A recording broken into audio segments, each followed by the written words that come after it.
Анамның тағдырын қайталадым 5-ші бөлім. Назираның айтуы бойынша олар маған құда түсіп келген. Осы қаланың адамдары бар жағдайымды жасайтын көрінеді, бірақ жігіт жұмыстан шыға алмай жатыр екен. Кешігіп келеді деп жатыр. Мән жайдың басын біліп алдық. Енді әкем нендей шешім қабылдар екен. Менің қазір тұрмыс құратын ойым жоқ. Мен жұмыс жасап, өз-өзіме көңіл бөлуім керек. Ата-анамды және өзімізге жақсы пәтер алу үшін ақша жинауым керек. Көп ұзамай есік қоңырауы басылды. Есікті анам ашты. Күйеу жігіт келген көрінеді. Келіп амандасып білісіп жатыр. Бірақ неге екенін белгісіз, дауысы тым таныс.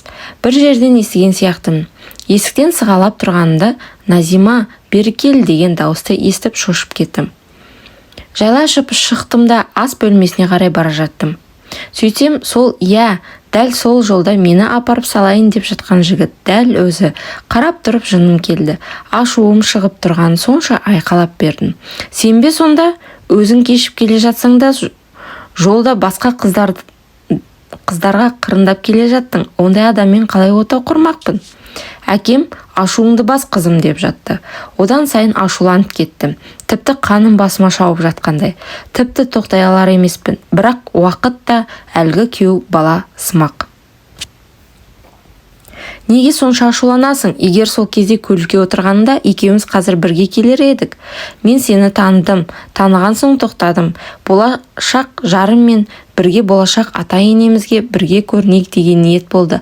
Ал сен асыра сілтеп жібердің.